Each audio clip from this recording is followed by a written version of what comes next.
This morning, Candace will check the forecast coming up in just a bit, but pretty soon your kids will be heading back to school. Talking about that already. So joining us in studio with some tips for prepping for the first day is licensed psychologist Dr. Nicole Perkins. Thank you so much for being here again. Great to be here. And you know, parents are probably a little more excited about the back to school time than kids. That's me. Yeah, I've got 4 teenagers at home, and you know, Wow. they're a little more excited when they're young.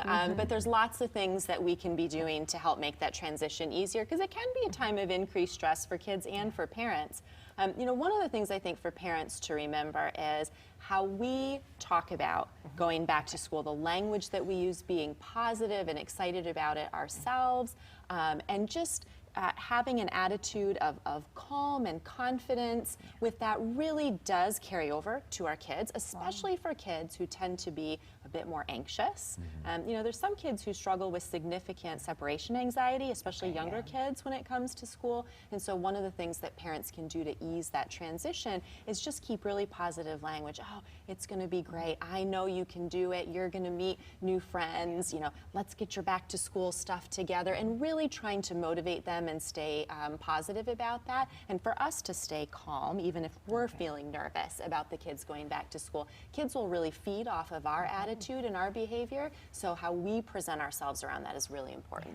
Well, let's be honest, though, for a lot of especially teenagers, and with the day and age of social media, it's a very stressful place to be heading to, knowing that all the things that come with it, whether it's, you know, ridicule on social media, you name it. That's right. And I think that that's an important thing. Schools are starting to take some stances on that in terms of how kids are using personal devices during the school day, using social media. And I think it's to address that issue, because particularly for our preteens and our teens, that can be a big deal. That social piece is huge, and helping to even talk with them about that now and navigating that. How do we deal with that when kids say unkind things, or when there's things that you see, you know, on social media that maybe are concerning? So keeping those lines of communication open and just being aware of that and talking with kids about that, I think, goes a long way to ease some of those anxieties as well.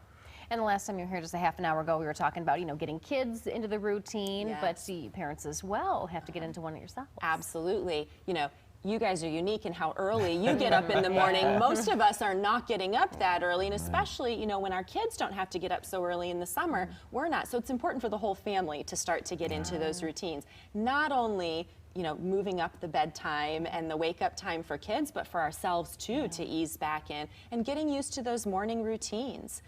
You know, getting back into getting everybody up, getting dressed right away. You know, in my house, my kids like to sit around in their sweats or their pajamas for a while. We got to get up, we got to get dressed, get breakfast. Starting to get back into those routines now for our kids and for ourselves just helps smooth the way, makes that first day and that first week so much easier. All right, that's wonderful. Yeah, good stuff. Thanks for being here. Where can people find